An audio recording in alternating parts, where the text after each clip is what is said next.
The stagecoach that rattled into Dusk Creek, Texas, on a sweltering Thursday afternoon in the summer of 1879, carried only one passenger, and she arrived with nothing but a battered leather trunk, a face that had clearly known better days, and a debt so heavy it might as well have been strapped across her shoulders like a yoke. Letitia Aldridge stepped down from that coach with her chin held high, the way women do when they are terrified but refuse to let the world see it. She was 26 years old, with dark auburn hair coiled at the nape of her neck and green eyes that caught the flat Texas light and turned it into something almost silver. She wore a traveling dress that had once been a handsome shade of deep blue but had faded to the color of an old bruise after too many miles and too many hardships. Her boots were cracked at the toe. Her gloves had a small tear at the left thumb, but she carried herself like a woman who had once worn silk, and that carriage, that precise and deliberate posture, was the one thing nobody had managed to take from her yet. Dusk Creek was not a beautiful town. It sat in the middle of the Texas hill country like something that had been dropped there by accident and never quite figured out how to leave. There was a main street of compacted red dirt that turned into a treacherous river of mud whenever it rained, which was not often enough to matter. Along that street stood the usual collection of wooden storefronts with their sun-bleached paint and their hand-lettered signs. A general store run by a man named Amos Holt, a saloon called the Broken Spur, a barber shop, a small church that doubled as a schoolhouse, the sheriff's office, and at the far end, a livery stable that smelled exactly as you would expect a livery stable to smell. There was also, set slightly back from the main row of buildings as though it had better manners than the rest, a well-built structure with a freshly painted sign that read, Chandler Ranch Supply and Land Office. The paint on that sign was the newest thing in Dusk Creek, which told you something about who actually mattered in this town. Letitia did not know any of this yet.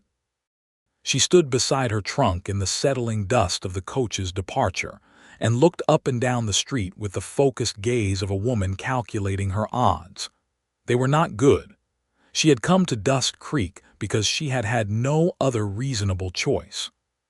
6 months earlier, her father, Edmund Aldridge, had died of a heart seizure in their home in San Antonio, leaving behind a house with a mortgage, a business that had been quietly failing for years, and a collection of debts that Letitia had not known existed until the creditors began arriving at the door with their hats in their hands and their patience already exhausted.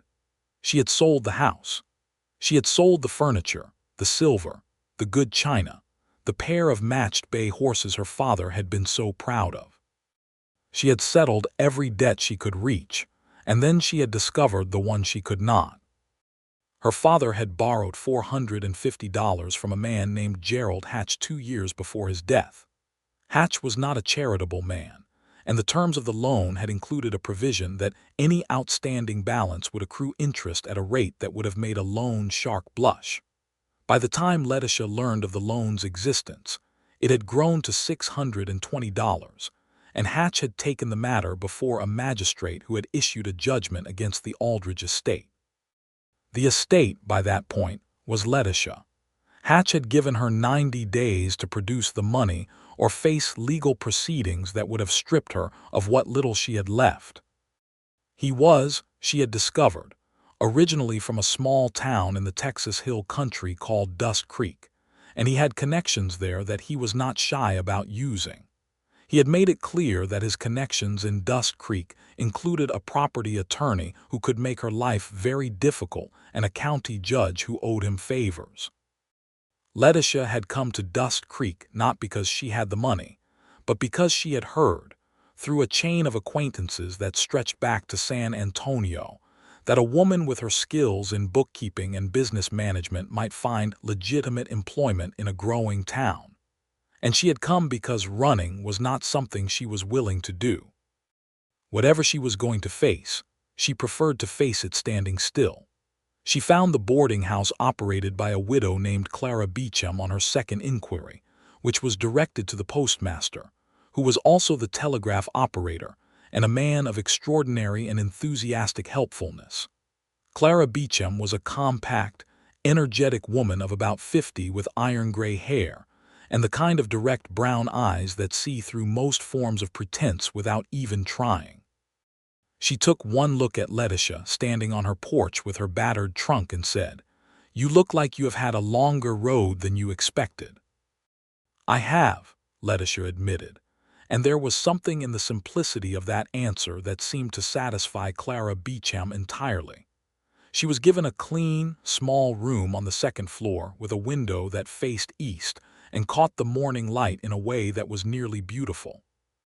The room cost 50 cents a week, meals included, and Clara informed her that there were 4 other boarders: 2 cattle hands who were only in town between seasons, a schoolteacher named Mr. Pruitt who was mild and quiet and perpetually ink-stained, and a surveyor named Kellerman who was rarely present. That first evening, Letitia sat on the edge of the narrow bed with her father's old account ledger on her lap and did the arithmetic she had been doing in various forms for 6 months. The numbers did not improve with repetition. She had $43 remaining to her name, which was enough to keep her in the boarding house for about 2 months if she was careful and found no employment, or about 4 months if she found the kind of work she was qualified to do. The debt owed to Gerald Hatch was $620. The gap between those two figures was so vast that on bad nights she could not see across it at all. She closed the ledger and looked out the east-facing window at the darkening Texas sky and made herself a promise. She would not panic, she would not weep, and she would begin looking for work in the morning. Morning came in shades of orange and gold, and Letitia Aldridge kept her promise.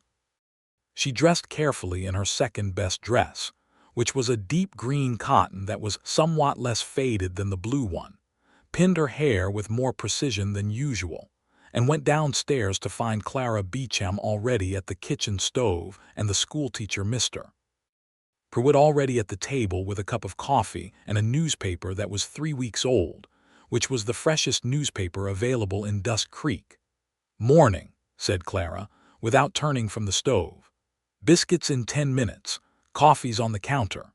Letitia poured herself coffee and sat across from Mr. Pruitt, who looked up from his paper with the slightly startled expression of a man unaccustomed to finding himself in the company of a woman at breakfast who was not Clara Beecham.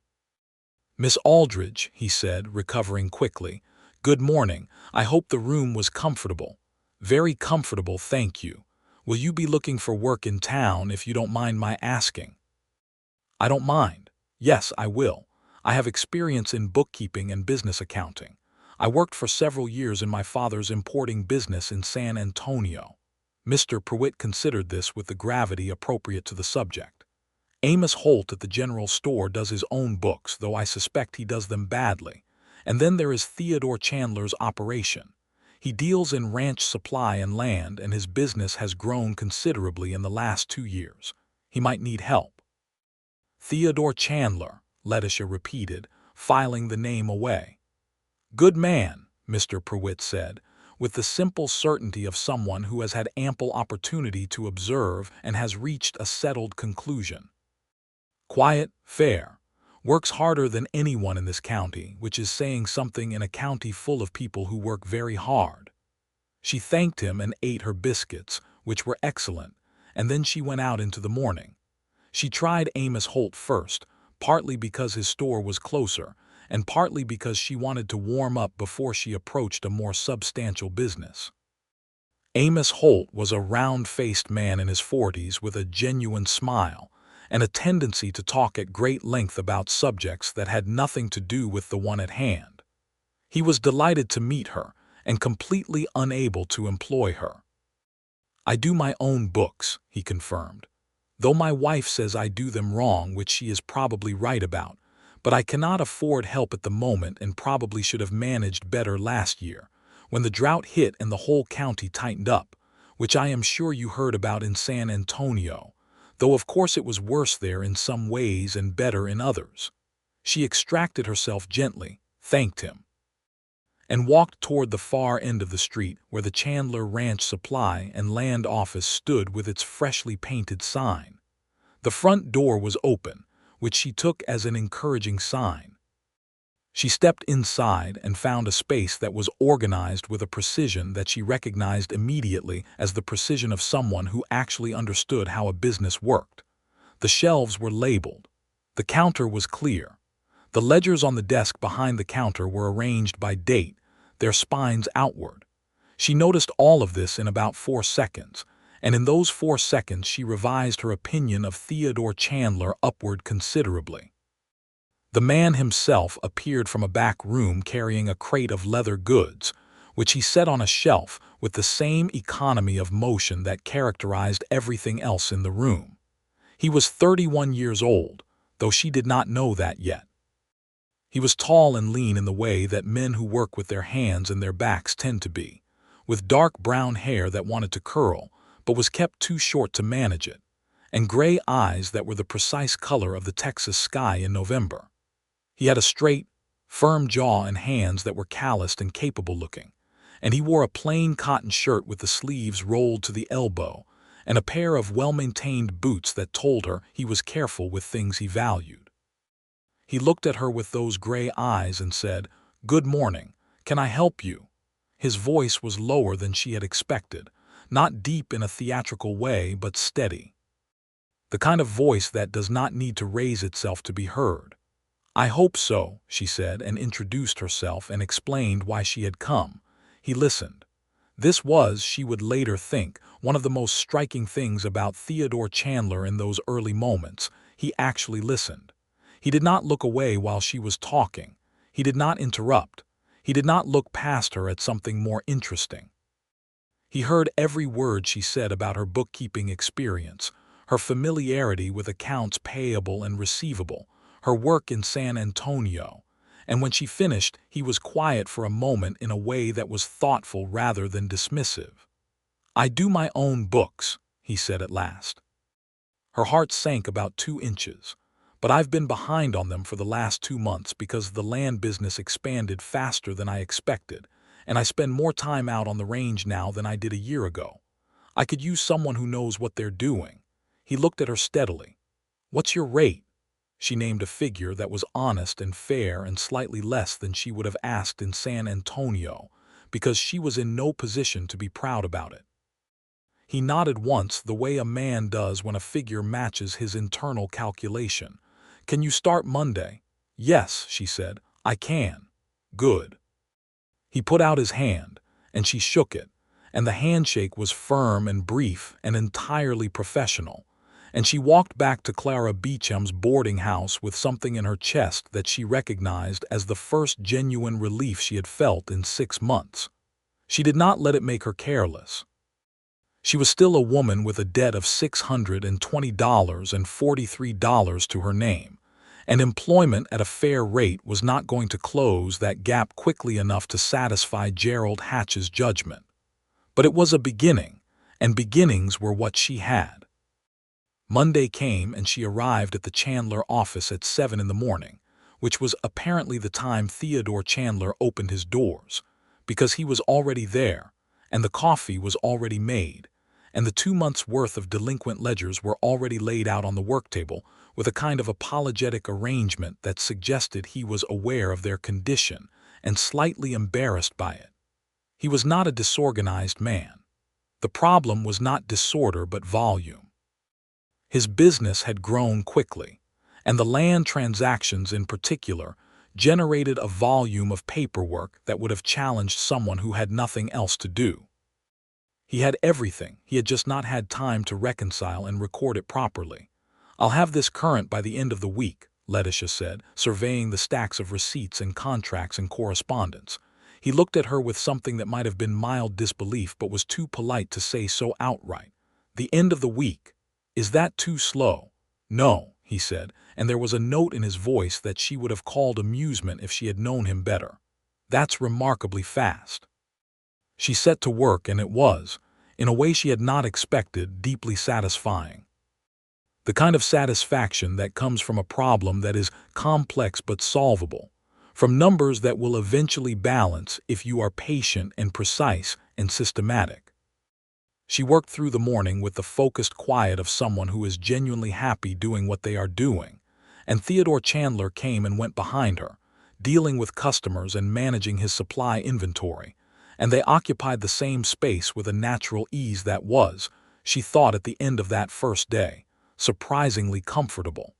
He asked her very few personal questions. This she appreciated enormously, because she was not ready to answer them. She was aware that her presence in Dust Creek, a young woman arriving alone with a battered trunk, was a subject of speculation in a town where everyone knew everyone else's business as a matter of simple arithmetic. Small places, large curiosity. But Theodore Chandler asked her nothing about where she had come from or why, and she was grateful for it in the way you are grateful for something you did not know you needed until it was given. She had the books current by Thursday, which she suspected he had not genuinely believed possible. He looked through her work that afternoon with the careful attention of a man who knew enough to recognize quality even if he did not have time to produce it himself, and when he finished he looked up at her with those gray November sky eyes and said, "This is excellent work, Miss Aldridge." "Thank you," she said. "Where did you study?" "My father taught me." She paused. "He was an importing merchant.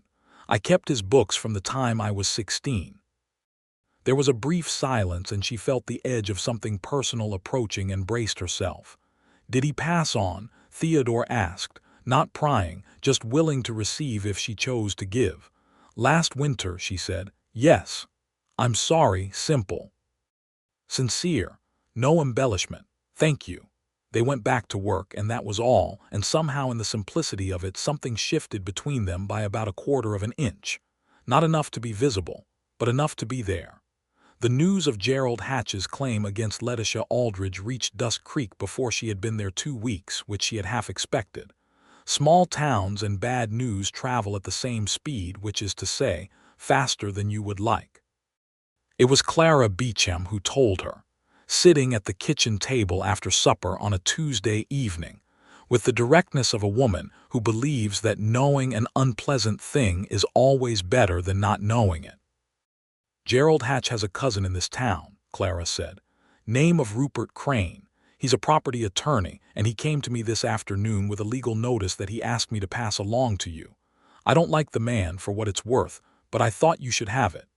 Letitia took the notice and read it without allowing her face to change.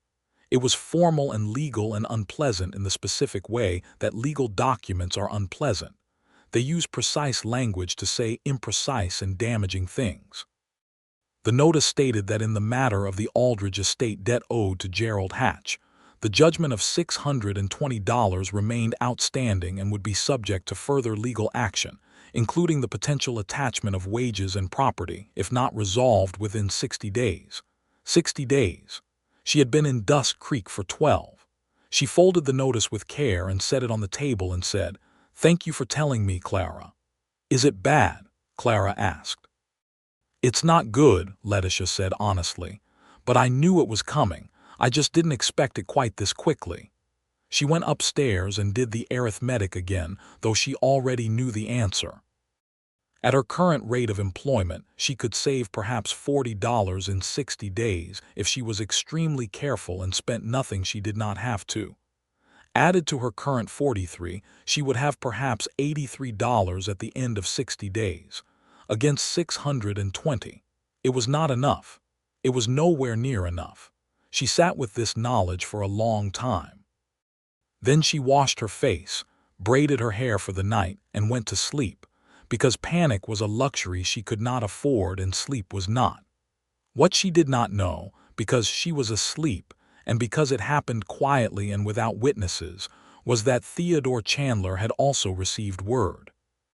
He had heard it differently, the way men hear things in small towns.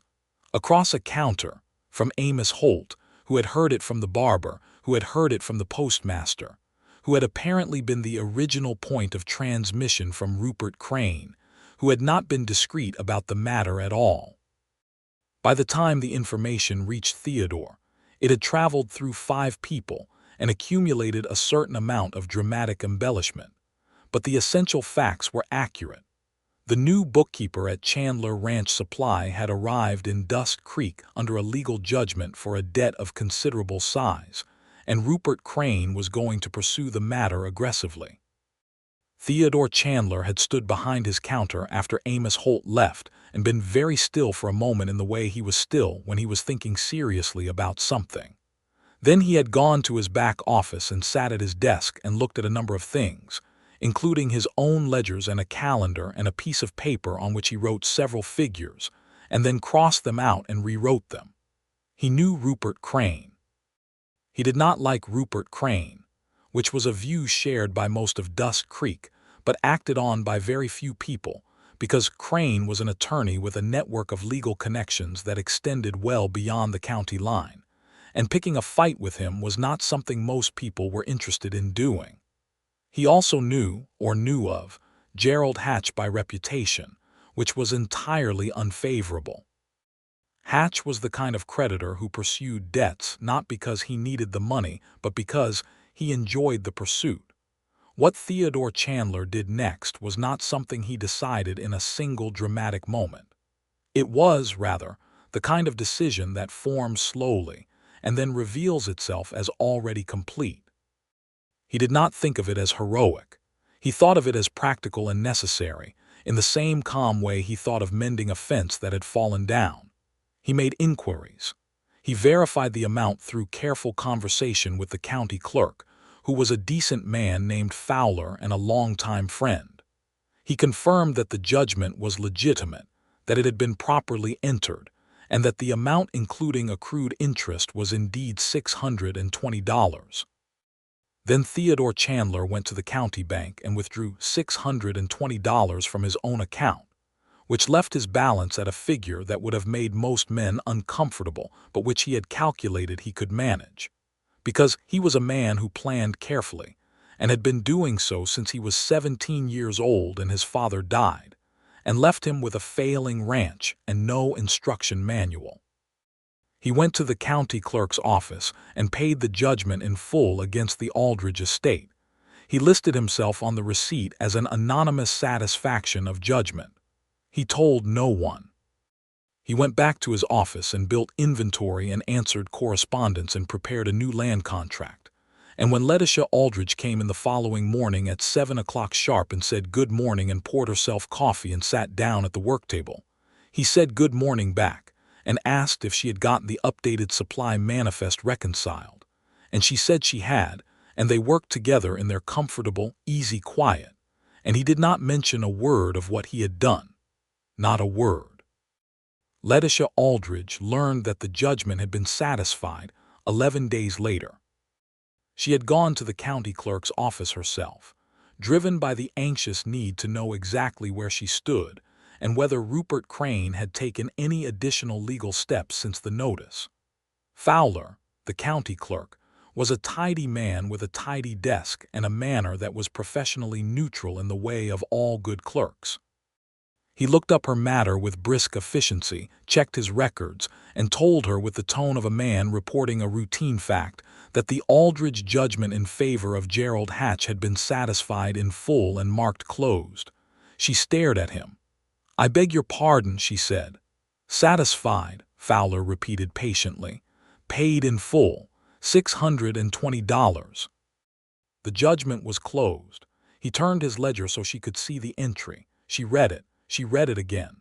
The entry was clear and unambiguous, dated 11 days ago with the notation paid in satisfaction, anonymous. Anonymous. She stood in the county clerk's office with the Texas heat pressing against the windows and tried to make sense of what she was reading. Someone had paid her debt, $620, and they had listed themselves as anonymous.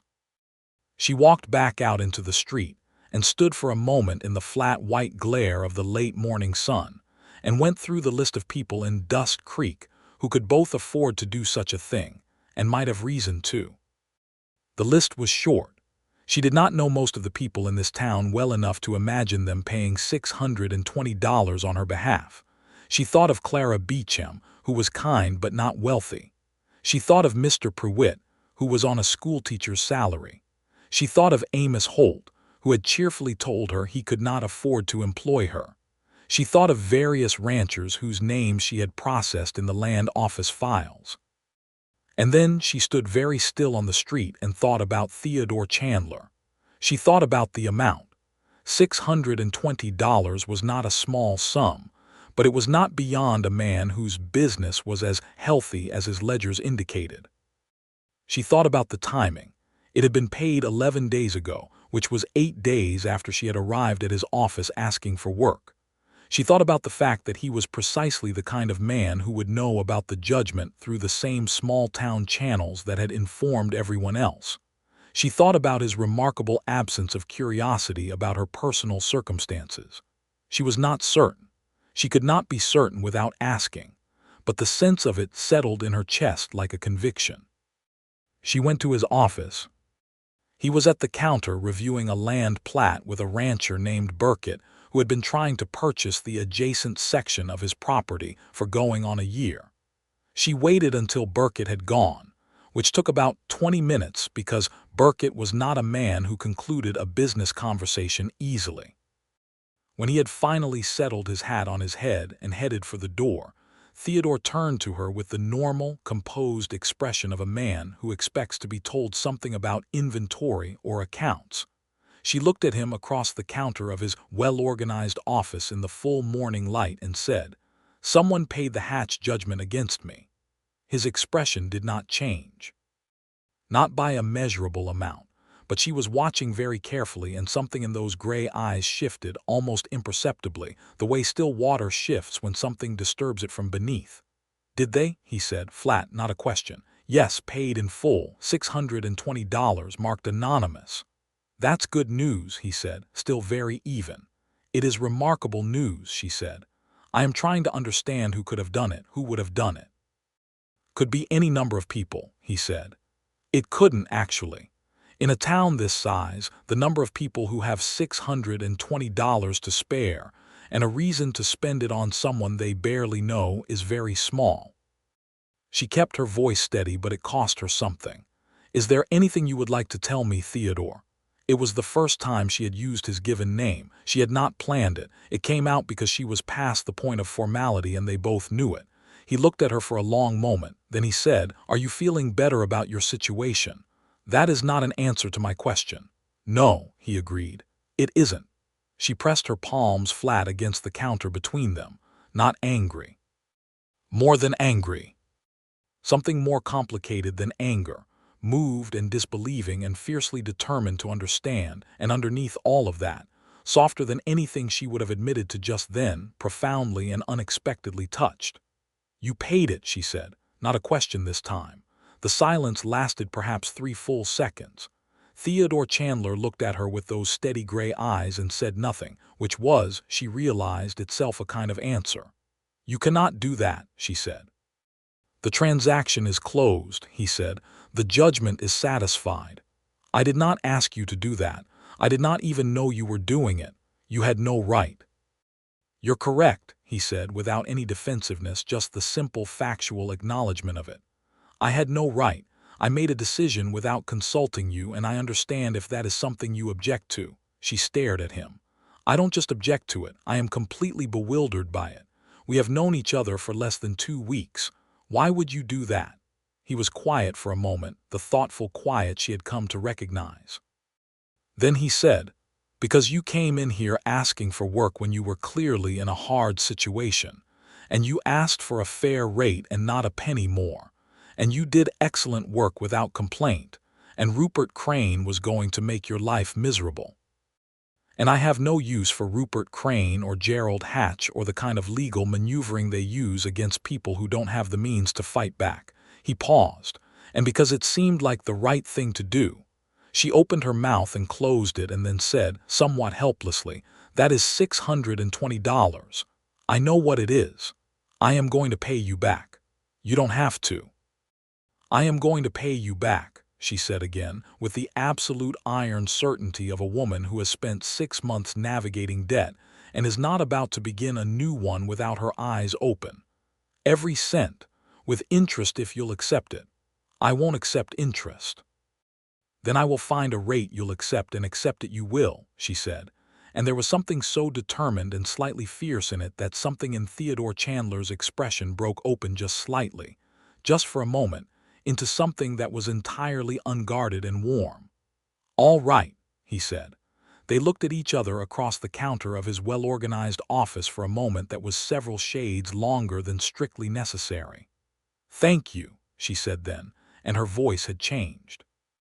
The fierceness was still there, but something under it had softened, and what came through was the real thing.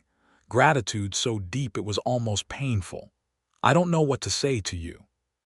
"I don't know how to." She stopped, steadied herself. "Thank you, Theodore." "You're welcome, Letitia," he said.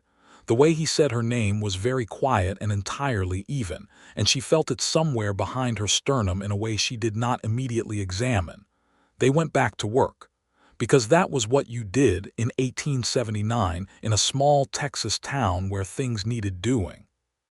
You felt extraordinary things, and then you went back to work, and you let the extraordinary things settle into you at whatever pace they chose. What settled, in the weeks that followed, was something that grew without either of them directing it. It was the kind of growth that happens between two people who are together every day, and are honest and not unkind and share, as it turned out, more than a few things in common. She learned that he had grown up on the ranch his father had built 30 miles south of Dusk Creek, that his father had died when Theodore was 17, that he had spent the following 5 years making the ranch viable, and the 5 years after that expanding into supply and land, which was where the real opportunity lay as more settlers came into the hill country, and needed both equipment and clear title to the land they were trying to build on. He had built his business honestly, without shortcuts or manipulation, in a county where both were available and frequently used, and the result was a business that was genuinely solid. He had never married. He did not volunteer why, and she did not ask, but Clara Beecham, who had something of a gift for natural history when it came to the people of Dusk Creek, told her one evening while they were shelling peas on the back porch that there had been a young woman, the daughter of a rancher named Alderton, who had been promised to Theodore Chandler about 4 years ago, and had broken the engagement to marry a man from Houston who was wealthier and better connected. And that Theodore had not seemed particularly destroyed by it, but had thereafter kept a certain careful distance between himself and anything that might become personal. "He's not cold," Clara said, pulling a pod cleanly apart. "Don't mistake him for cold. He feels things very deeply. He's just particular about who he lets see it." Letitia thought about the $620 paid without consultation or acknowledgement and said nothing. She was learning him. It happened slowly and with the pleasure of incremental discovery. She learned that he drank his coffee black, and his opinions about cattle pricing were strong and well-researched, and occasionally expressed with a dry humor that ambushed her because she had not been expecting it. She learned that he had read more widely than most men she had known, that he kept a small collection of books in the back office that ranged from agricultural science to Greek history, and that he was particularly fond of Shakespeare's histories, which he had read so many times that the spines were worn through. She learned that he was generous with his time and resources in ways he never mentioned and never seemed to expect credit for. She found this out from Clara and from Amos Holt, and eventually from the county clerk Fowler, who seemed to consider Theodore Chandler's acts of quiet assistance to be as much a feature of the county's natural landscape as the hill country itself.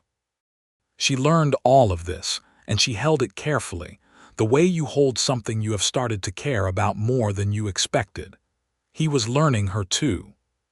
She could tell by the small calibrations in his attention, the way he began to notice when she was tired and made coffee without being asked, the way he started bringing a second cup to the worktable in the morning rather than one, the way he occasionally asked her opinion on business matters that were not strictly her domain, and listened to what she said with the same quality of genuine attention that had struck her on the first day.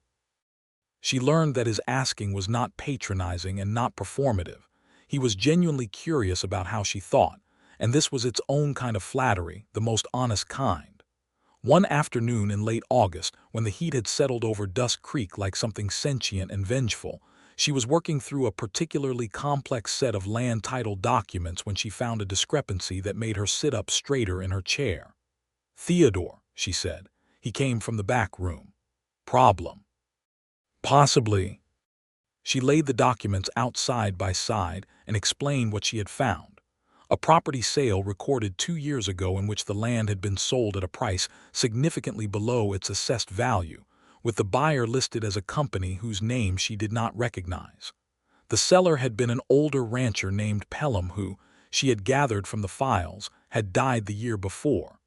This land sold for far less than it was worth. And this company, she pointed, I've seen this name before. It's in 3 other transactions, all within the last 3 years. All purchases of land that sold well below value from sellers who appear to have been elderly or in financial difficulty. Theodore looked at the documents for a long time with the careful, precise attention he brought to things that mattered. His expression had gone still in a way she was beginning to recognize. It was the stillness of genuine anger being held in check. "Crane," he said, not loud, just flat. "Is that Rupert Crane's company? It's behind it. I've suspected for 2 years. I've never had the documentation." He looked at her. "You found this by reconciling the land titles."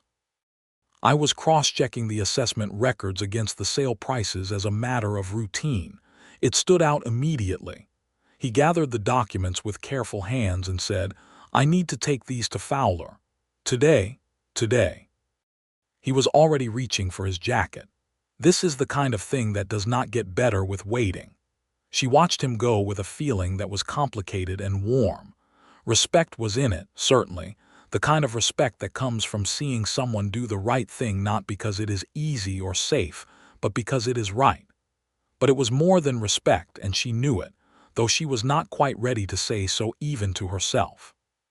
He came back 2 hours later, looking as though the meeting with Fowler had been productive, but not simple. He told her that Fowler had been already suspicious and had written twice to the state land office about Crane's transactions, and that the documentation she had found was enough to formally trigger an investigation. Crane would not be charged immediately, but the net was tightening, and the more immediate practical consequence was that Crane's legal influence in the county was about to come under considerable scrutiny from people with the authority to impose actual consequences.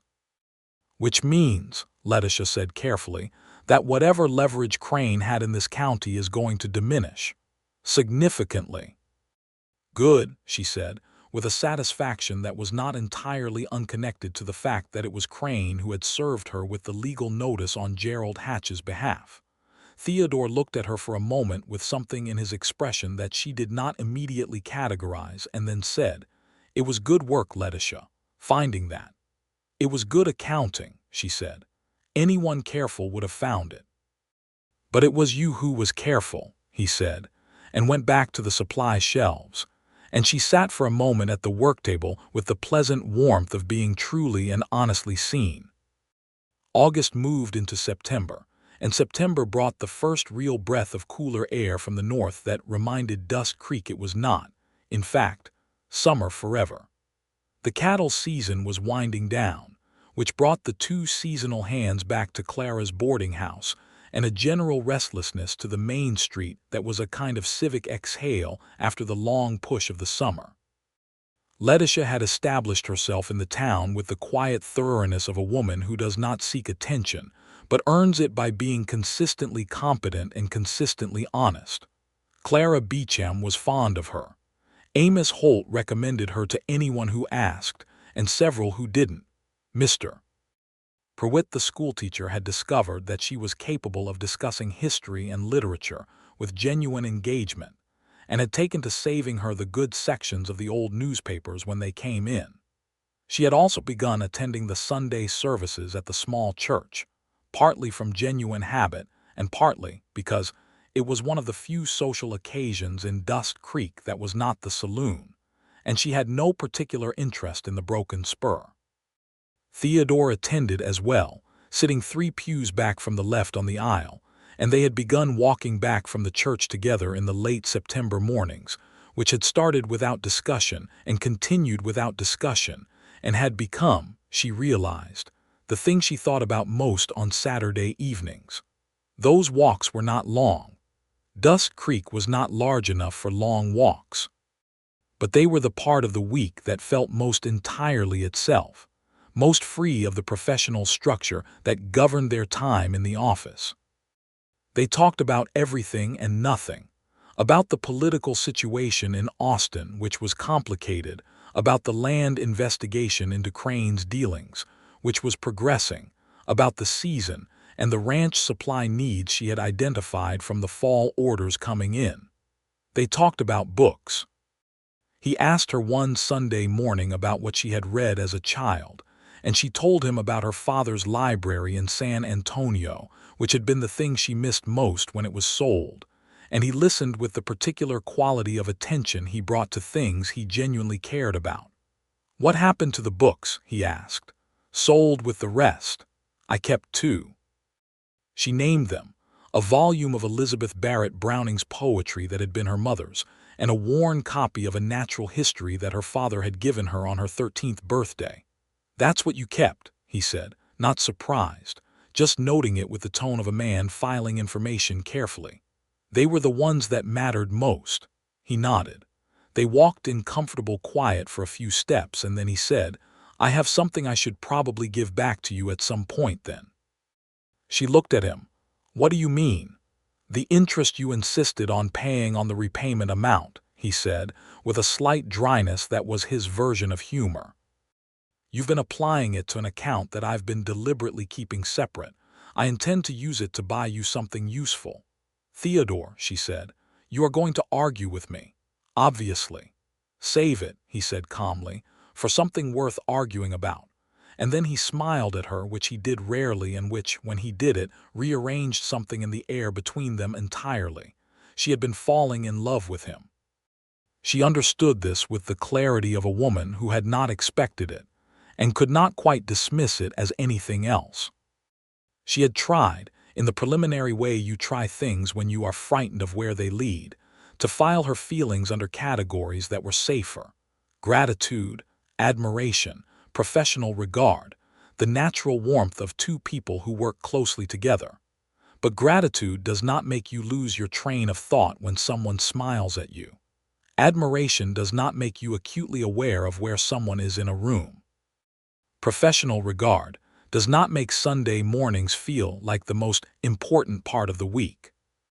She was in love with Theodore Chandler, and the complexity of it was significant, because he had done an enormous and unasked-for thing for her, and she was still in the process of repaying it, and the power differential this created was something she felt with every payment she made. She did not want to be in love with him because he had saved her. She wanted to be in love with him for the reasons he actually was, and she could not always distinguish between the two, and this distinction mattered to her more than she could easily explain. He, for his part, was not demonstrating anything she could point to with certainty. He was warm and consistent and genuinely good company, and he noticed things about her in ways that meant he was paying attention. But he was also, Clara had warned her, a man who had learned to keep a certain distance from anything that could hurt him, and he kept it with the same precision he brought to everything else. It was in early October, on a Thursday afternoon, with the first real autumn light falling golden through the office windows, that things shifted. She had finished the quarterly reconciliation, which she had done with some pride, because the numbers told an excellent story about the health of his business, and she had laid the ledger open on his desk with the final figures clearly marked, and the notes she had made in her precise, small handwriting explaining the growth patterns and the projections for the next quarter. She was gathering her things to go when he came to the desk and looked at the ledger for a moment and then looked at her and said, "You're the best business mind I've encountered in this county." It was said simply and seriously, the way he said everything, and it landed with the weight of something he meant absolutely. "Thank you," she said. "I mean it as more than a compliment," he said. I mean it as a question. She looked at him. A question. He was quiet for a moment with the specific quality of quiet that preceded something he had been thinking about for a long time. I've been considering expanding. A second location in the county, 20 miles east, where the new settlements are going in. I would need someone trustworthy to manage the financial side of the expansion. Someone I trust completely. He looked at her with those gray eyes, steady and direct as always. I'm wondering if you would want to take on that role. As a partner, not an employee, with a stake in the business. The word partner echoed in the quiet of the afternoon office. A partner, she said carefully. A business partner, he said, and there was something slightly careful in the way he said it too, as though he was navigating around the edge of something larger and was not sure she was ready to receive the larger thing yet. Theodore, she said, and stopped. I realize it's a large offer, he said. You don't have to answer now. It's not that I can't answer now, she said. It's that I want to answer it correctly. She looked at him across the desk, at his steady, careful face, at the man who had paid a debt that was not his without telling her and gone back to work as though it were the most ordinary thing in the world. I want to ask you something first. He waited. Why did you pay the Hatch judgment, she said. And please don't say it was simply the right thing to do. I know that's true. I also know it's not the whole truth. The silence that followed was long enough to be uncomfortable and honest enough to mean something. He looked at her steadily, and she could see him making a decision, the quiet internal adjustment of a man choosing honesty over protection. Because I didn't want to watch you leave, he said. Crane and Hatch and that judgment would have pushed you out of Dusk Creek eventually. They would have made it impossible for you to establish yourself here, and I didn't want that. He paused. I didn't want you to go. She was very still.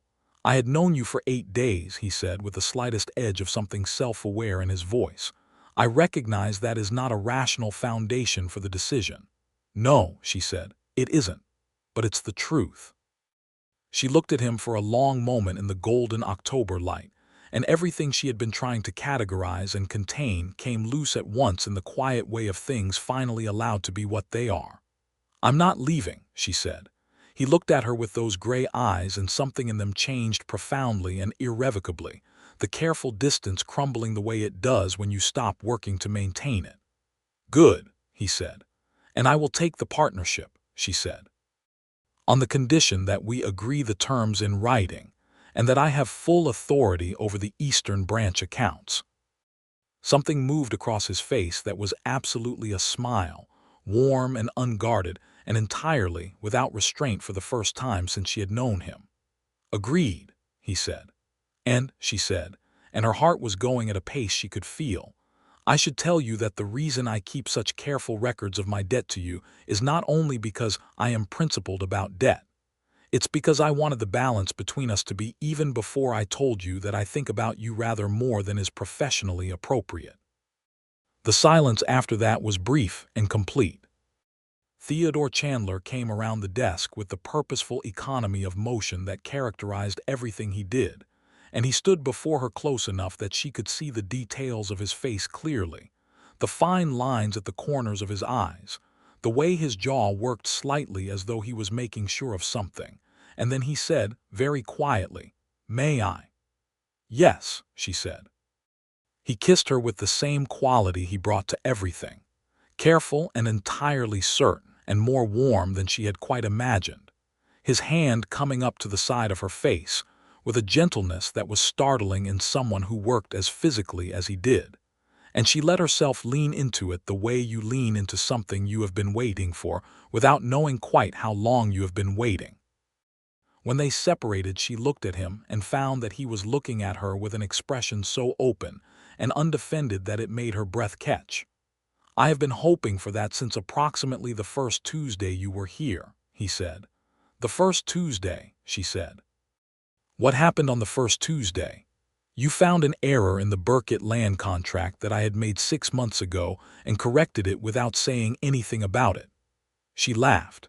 She had not laughed properly in a very long time, and it surprised her with its fullness, and he looked at the sound of it as though he found it remarkable, which she supposed was its own kind of answer. October turned to November, and November brought a cold snap that swept down from the north, and made Dust Creek feel temporarily like somewhere else entirely. Somewhere with actual weather and seasons, and the kind of sky that reminds you how large the world is. Letitia found her second winter in Texas to be nothing like the first, which had been the winter of her father's death and the beginning of everything falling apart. This winter had a different texture entirely. She and Theodore had not made any formal announcement of what they were to each other, because in Dust Creek in 1879, such things were understood through context and the remarkable informational efficiency of small communities. Within 3 days of the afternoon in the Golden October office, Clara Beecham had known, and once Clara knew, it was only a matter of time before everyone else did, which happened with the comfortable inevitability of sunrise.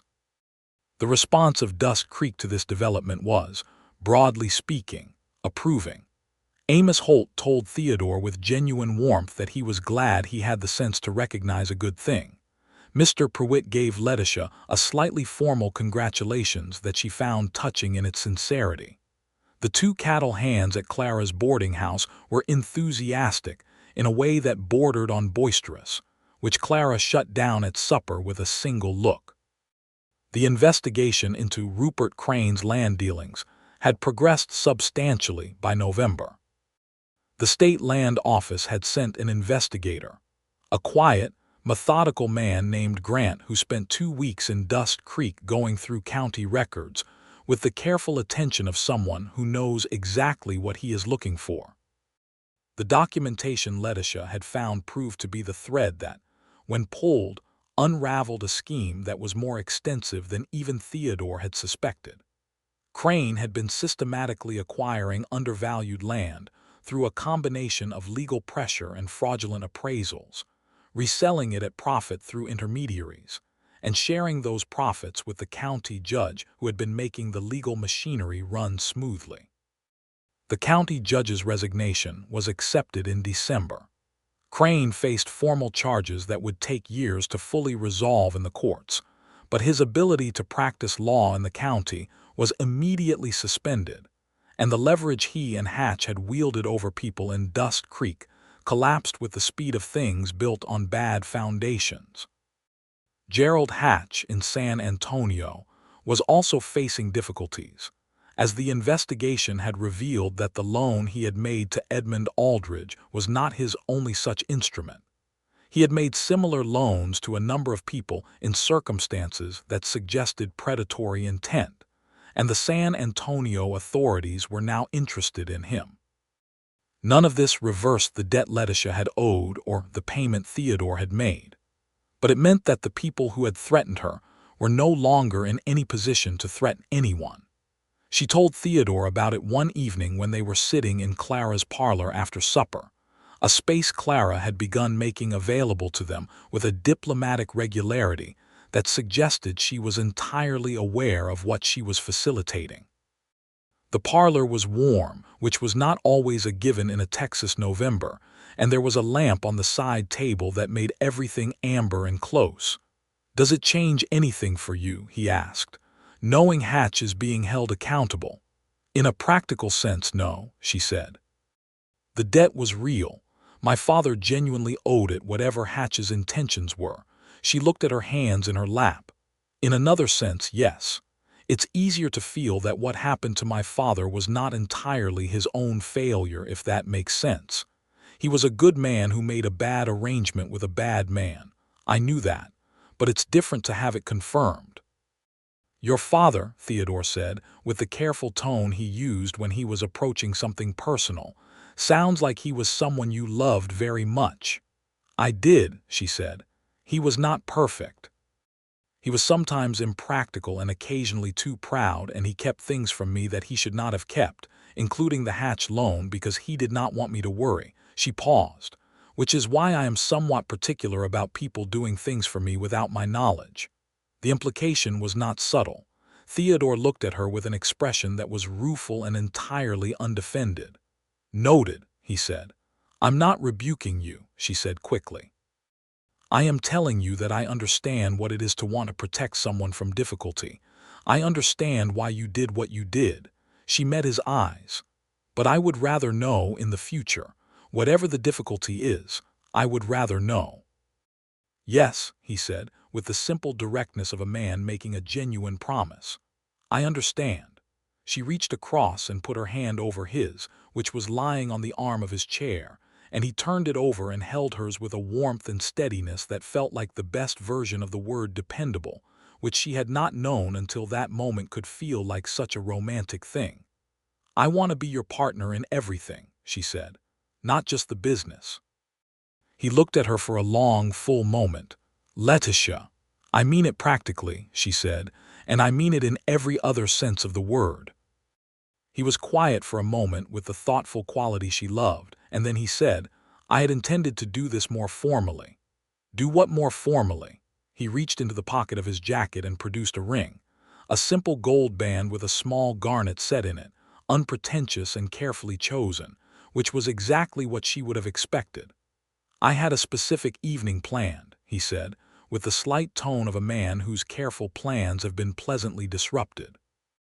"I was going to take you to the top of the ridge south of town where you can see 40 miles in every direction, and I was going to say the things I've been saying in my head for the past 2 months." "Say them now," she said. "I don't need the ridge." He looked at her, and the expression on his face was so entirely without defense that it made her chest ache in the best way a chest can ache. "I love you," he said. "I loved you in that particular way where you realize you have been building towards something for weeks without knowing you were building, and then one day it's just there and it's the size of a house and you understand you've been living in it for a while already." He paused. "I want to marry you, Letitia, if you'll have me." "Yes," she said, without hesitation and without qualification, which was the only answer that was entirely honest, and she knew it. "Yes, Theodore. Obviously, yes." He put the ring on her finger, and she looked at it in the amber lamplight of Clara Beecham's parlor, and it fit as though he had known the size of her finger from the beginning, which she supposed he might have because he noticed things. Clara Beecham, who had been exercising a heroic degree of discretion in the kitchen on the other side of the wall, appeared in the doorway approximately 30 seconds later with a look of studied innocence that convinced no one. "More coffee?" she asked. "Clara," Theodore said. "I was just making coffee," she said serenely. "Congratulations." They were married on the 15th of December, 1879, in the small church that doubled as the schoolhouse, with Mr. Pruitt beaming in the front row and Clara Beecham dabbing at her eyes with a handkerchief, and Amos Holt standing near the back and weeping openly, which he had told everyone he would not do, and which no one had believed. The county clerk Fowler was there, and the 2 cattle hands, and about 30 other people who made up the community of Dust Creek, and had decided collectively that a wedding in December was exactly the right thing to have. Letitia wore a dress that Clara had helped her alter from a length of good ivory wool that she had purchased from Amos Holt's store, pinned with a sprig of dried wildflowers because there were no fresh flowers in December in the hill country, and she carried her mother's small Bible. She walked up the aisle of the church that smelled of wood smoke and cold air, and found Theodore waiting for her at the front with the expression of a man who has been handed something extraordinary and is not going to pretend otherwise. The ceremony was simple, as was fitting for who they were. The words they said were the traditional ones, which had the advantage of having been chosen for their truth by people who had thought carefully about what truth needed to be spoken in such a moment. When the minister pronounced them married and Theodore kissed her in front of Dust Creek and God and the cold December sky, there was a quality to it that was quiet and absolute, like the closing of a very good book. They took the small house at the south end of the main street that had been empty since the surveyor Kellerman had moved on. It was a modest house with 3 rooms and a kitchen and a porch that faced west toward the hill country, and Theodore spent the 2 weeks before the wedding making repairs and additions that made it comfortable without being complicated about it, which was entirely in character. Letitia furnished it with the practicality of someone who had learned not to be sentimental about objects, but the warmth of someone who understood that a home is made by intention as much as by furniture. On the first morning of 1880, she stood on the porch of their house in the cold, clear January air and looked out at the hill country, which was brown and golden in its winter state but beautiful in the specific way of things that do not try to be pretty and manage it anyway, and thought about where she had been a year ago. She had been in San Antonio, selling furniture. She had been alone and frightened, and 25 years old with a debt she could not pay and no clear idea of what came next. She had been standing in rooms that had once been full and were empty, packing a life into a battered trunk. And now she was here. In a house that was hers, on a street that knew her name, with a business that bore her signature on the accounts, and a man inside making coffee who had, in the quiet and decisive way of a man who acts on what he knows rather than what he can prove, decided she was worth keeping before he had any particular reason to think she would agree. Theodore appeared in the doorway behind her with 2 cups of coffee, and she took hers and leaned back against him in the cold morning air, and he put his arm around her without discussion, the way they had already begun to move through shared space, as though the other person's presence was a thing accounted for and welcome. "Happy New Year," he said into the top of her head. "Happy New Year," she said. She was happy. This was a fact she examined with the same precision she brought to ledgers, to make sure it was real and not an error in the accounting, and she found it accurate. She was genuinely, substantively, unreservedly happy. This was not a small thing for a woman who had spent the past year learning the weight of loss.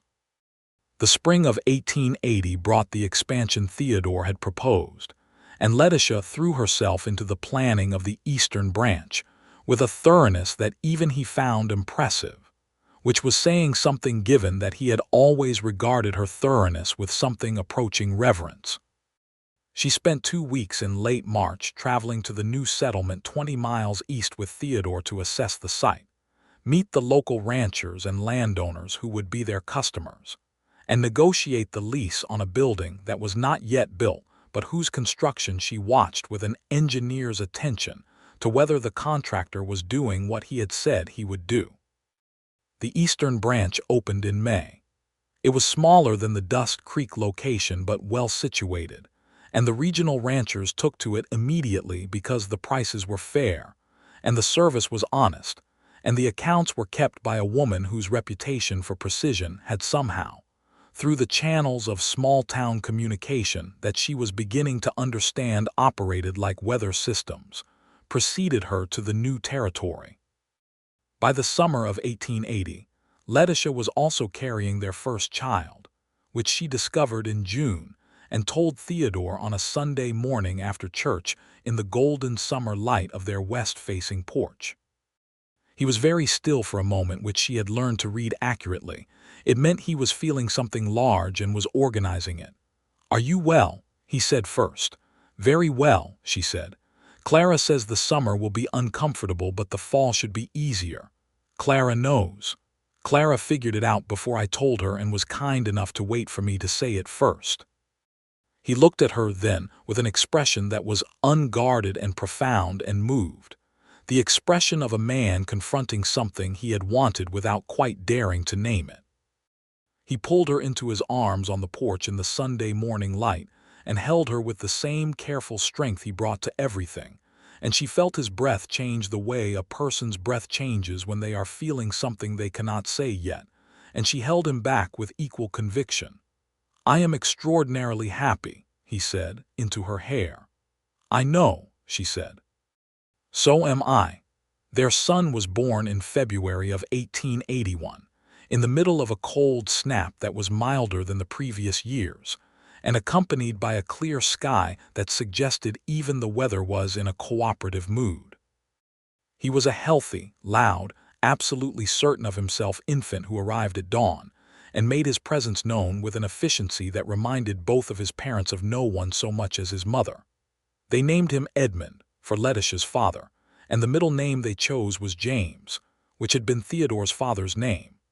Edmund James Chandler came into the world and immediately became the center of it for 2 people who had not known, until he arrived, how much space love could expand to occupy. He was dark-haired like his father and had eyes that could not decide between gray and green for the first several months, and eventually settled on a combination that was entirely his own. Clara Beecham, who had established herself as the child's honorary grandmother with a completeness that was not disputed by anyone, was at the house within an hour of the birth with a pot of soup and an expression of pure joy. Amos Holt closed the general store for half an hour to come and offer congratulations, which was an unprecedented event in the history of Dusk Creek and was accordingly noted and remembered.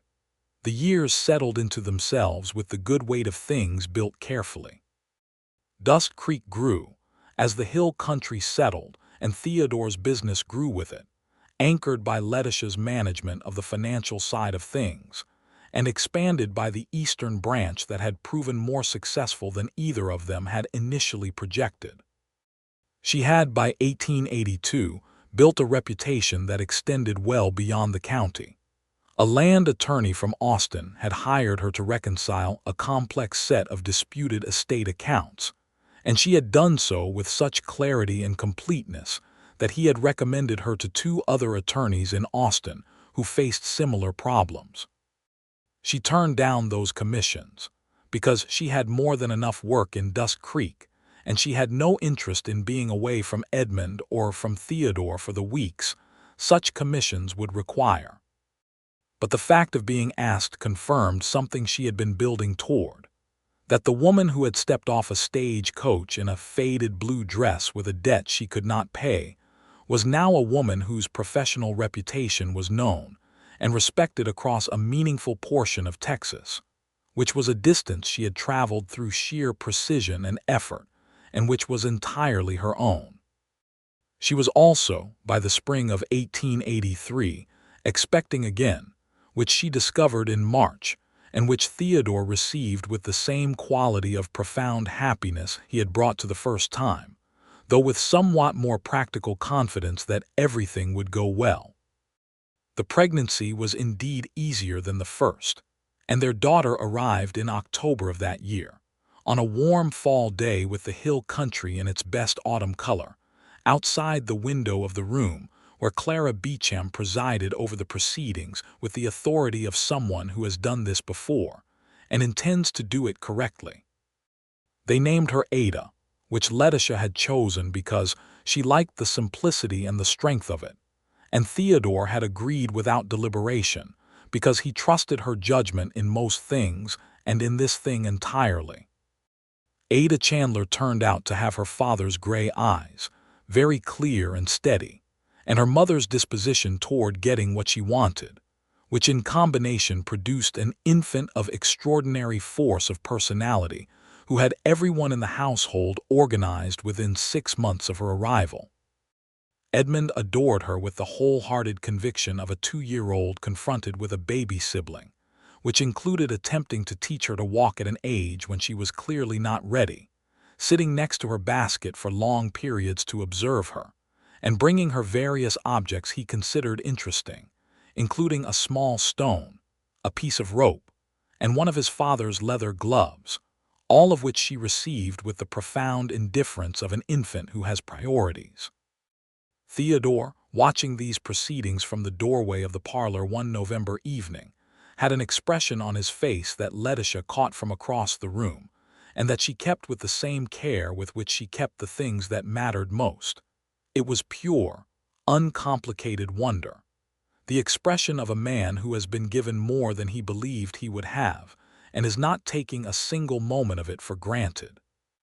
She crossed the room to stand beside him, and he put his arm around her without looking away from their children, and she leaned into the warmth of him. "You're happy," she said. "Completely," he said. "Are you?" "Completely," she said back with the same simple accuracy. The investigation into Rupert Crane's dealings concluded in late 1883 with a formal conviction on 3 counts of fraudulent land transactions. He was sentenced to prison time and fined a substantial amount, and the lands he had acquired through fraudulent means were ordered returned to their original owners or their heirs where possible. Several older ranching families in the county received back property they had thought permanently lost, which was a species of justice that the county received with deep satisfaction. Gerald Hatch's legal troubles in San Antonio had concluded in a similar fashion the year before, with a judgment against him that involved repayment of funds obtained through predatory lending practices.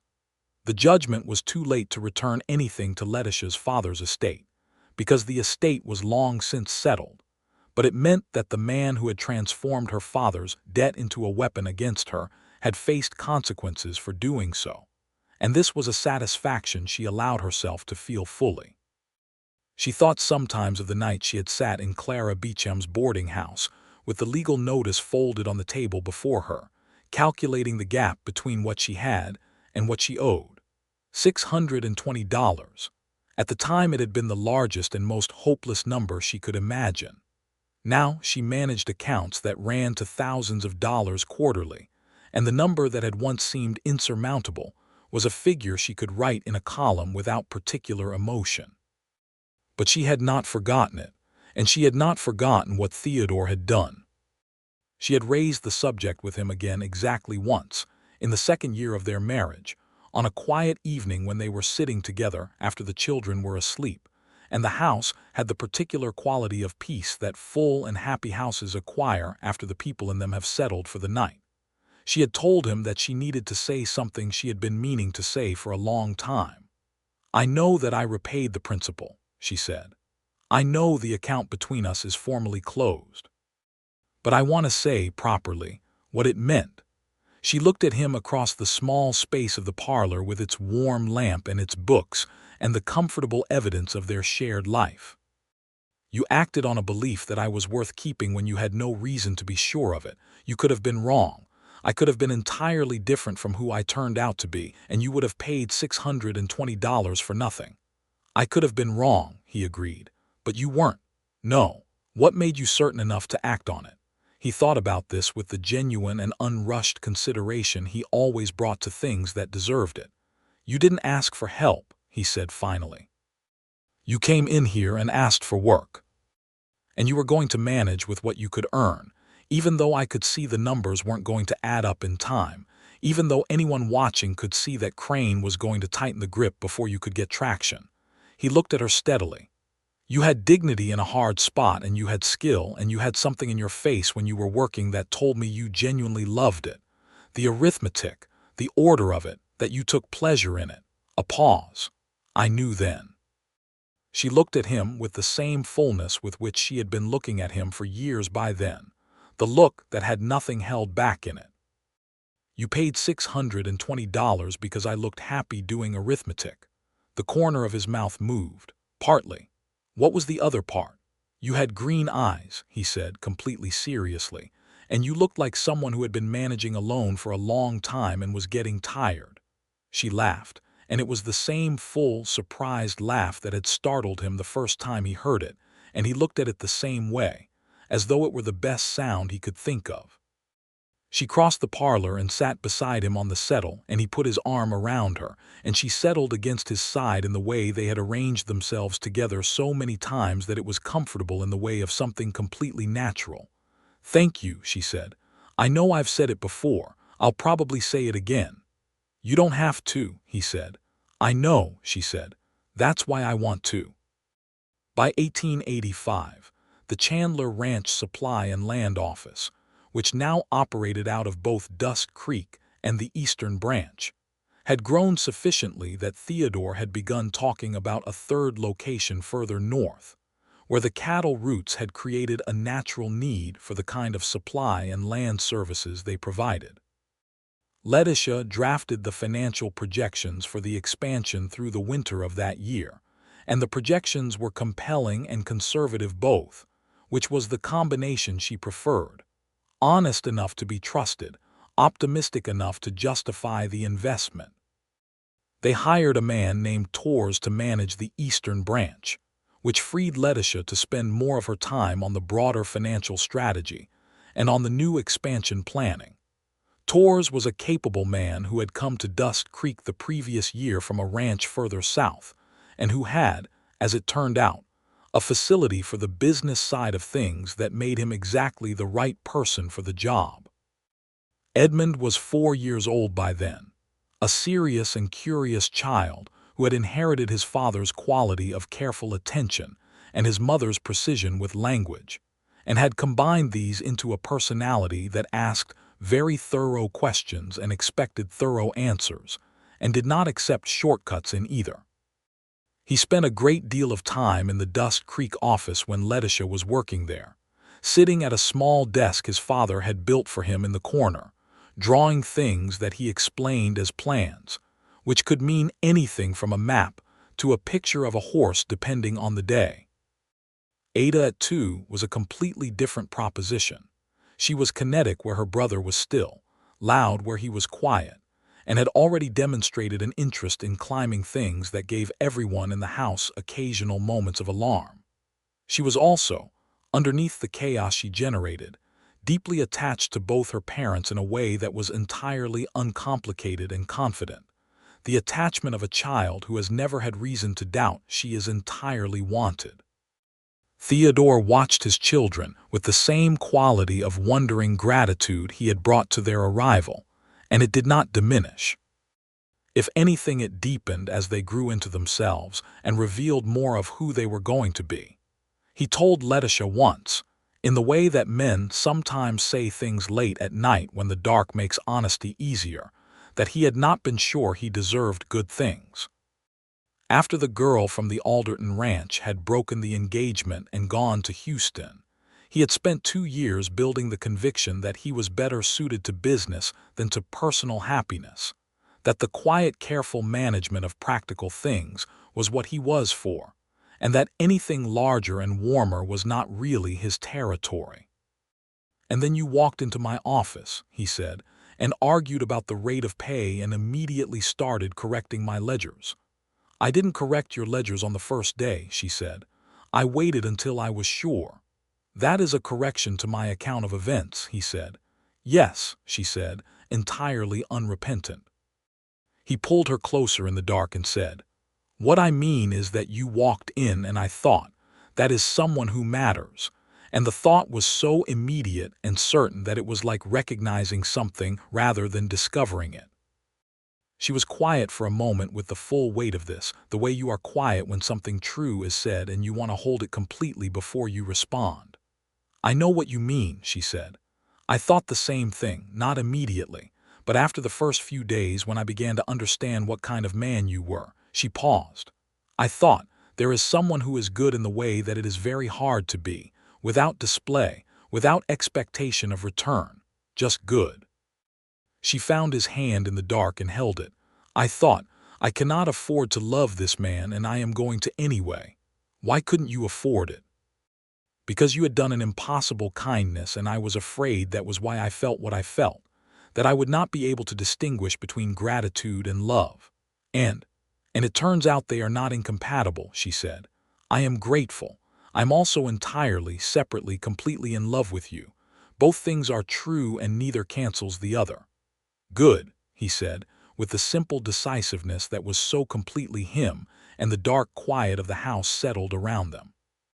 The third location opened in the spring of 1886, in a town called Millhaven 20 miles north, and it was from the start the most successful of the three, because Letitia had identified the gap in the local market with particular accuracy, and they had opened at precisely the right moment. Theodore managed the physical setup of the new location through the winter, which involved a great deal of travel back and forth that he navigated with his usual methodical efficiency.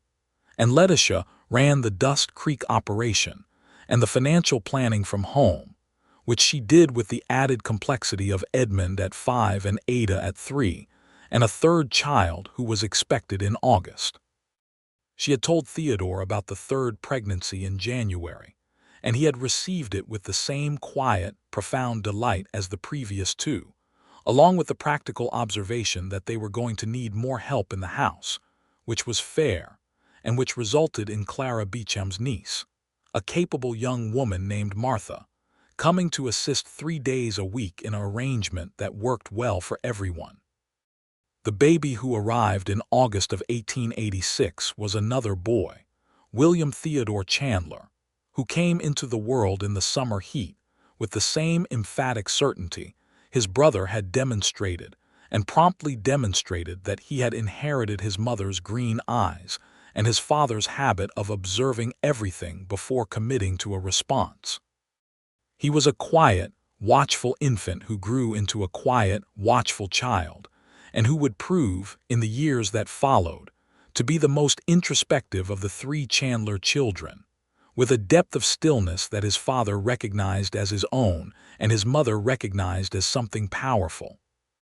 Dusk Creek continued to grow through the late 1880s in the way of Texas Hill country towns that have good water and decent roads, and a rail line that finally came through in 1887 and changed everything about how quickly goods could move and how much of them. The Chandler business grew with it, and by 1888, what had begun as a one-man ranch supply operation had become a three-location business with 6 employees, and a financial structure that Letitia managed with a precision that had become something she was genuinely proud of. Not the pride of vanity, but the pride of competence fully developed.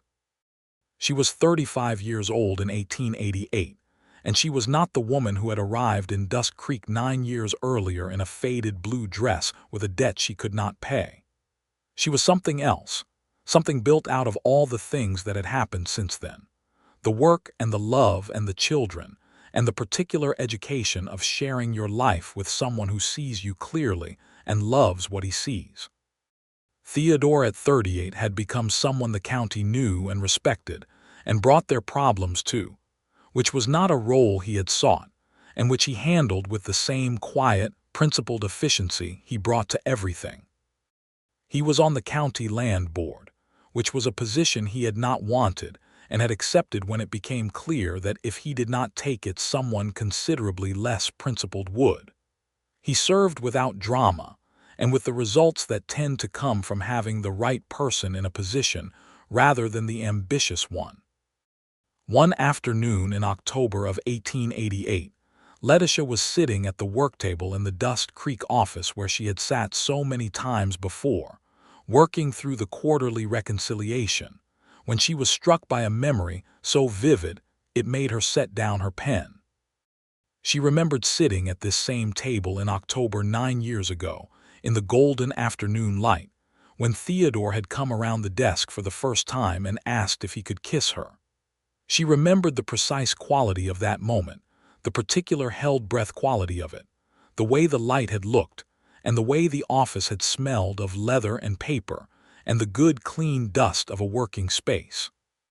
She looked up at the work table, and the office and the freshly lettered sign visible through the window that now read Chandler and Associates Ranch Supply and Land, which Theodore had updated the previous year at her insistence that the name should reflect who actually ran the business. He was in the back office. She could hear him talking with Tors who had come from the Eastern Branch for the weekly meeting. She could hear his voice, low and steady, working through a supply pricing question with the same concentration he brought to everything. She picked up her pen and went back to the ledger, but before she did she allowed herself the full moment. The gratitude, the love, the recognition of how improbably and completely her life had become what it was. The woman who had arrived in Dusk Creek owing a debt she could not pay had found, in this hill country town with its red dirt streets and its sun-bleached signs, something she had not known to look for and would not have dared to ask for. She had found a home that was genuinely hers, work that was genuinely hers, children who were the best of both of them, and a man who had, before he had any reason to be certain, decided she was worth keeping. That evening they ate supper together as they always did, all 5 of them, and Edmund described at length, and with great accuracy, the construction of a dam he had observed on the creek, and Ada interrupted him 7 times with observations of her own that were not strictly related, but were delivered with complete confidence, and William ate his supper with the focused quiet of a child who has opinions but is choosing his moment.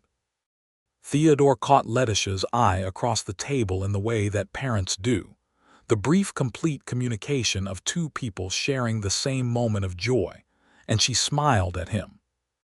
After the children were in bed and the house was quiet, she found him on the west-facing porch in the cool October night, looking out at the hill country in the dark.